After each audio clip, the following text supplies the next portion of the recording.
খারাপ মানুষ কখনো প্রথম দেখাতেই বোঝা যায় না। তারা মিষ্টি মিষ্টি হাসে, তারা তোমার সাথে মিষ্টি মিষ্টি কথা বলে তোমার পাশে দাঁড়ায়, তারা প্রথমত তোমার বিশ্বাসকে জয় করে নেয়, কিন্তু ধীরে ধীরে তারা তোমাকে এমন জায়গায় নিয়ে যাবে যেখানে তুমি নিজের মতো করে হাসতেও ভুলে যাবে, কাঁদতেও ভুলে যাবে, নিজের মতো করে থাকতেও ভুলে যাবে। তারা তোমার আত্মবিশ্বাসকে কেড়ে নেবে, তোমাকে বোঝাবে এই দুনিয়ায় তোমার কোনো মূল্যই নেই, তুমি একটা মূল্যহীন বস্তু হিসেবে পরিণত হবে। শুধু ওদের কথা মতো চললেই তুমি ঠিক আছো, তুমি সঠিক, কিন্তু যখনই ওদের যুক্তিতে চলবে না তখনই তোমাকে একটা ডাস্টবিনে পরিণত করা হবে। তার সাথে তুমি থাকতে থাকতে একদিন ধীরে ধীরে তোমার নিজের ভিতরের আলোটুকু হারিয়ে ফেলবে। এমনও হবে তুমি ওদের মতোই হয়ে যাবে, কারণ ভালো মানুষের সঙ্গ ছেড়ে অন্ধকারে থাকলে একসময় আলো চোখে লাগে না। তাই আমি বলবো, বুঝে শুনে মানুষের কাছে যাওয়া উচিত, বুঝে শুনে মানুষের সাথে সম্পর্ক করা উচিত। সেটা সম্পর্ক হোক, সেটা বন্ধুত্ব হোক। যদি কেউ তোমাকে নিচে নামাতে চায়, মন বিষিয়ে তুলে, তাহলে আমি বলবো তার বিচার করার আগেই তুমি নিজেকে তার থেকে সরিয়ে ফেলো। তুমি কেমন মানুষ হবে তা নির্ভর করে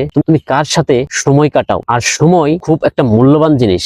সময়টা তুমি কাকে দিবে সেটা তোমাকে ডিসাইড করতে হবে, যে আসলে এই মূল্যবান জিনিসটা আমি কার সাথে কাটাচ্ছি। তুমি যদি ভালো সঙ্গ চাও তবে তুমি ভালো হবে, আর যদি তুমি খারাপ সঙ্গের দিকে আগাও তবে তুমি তাদের মতো হয়ে যাবে। এটাই স্বাভাবিক, এটাই ন্যাচারাল। ভালো থেকো।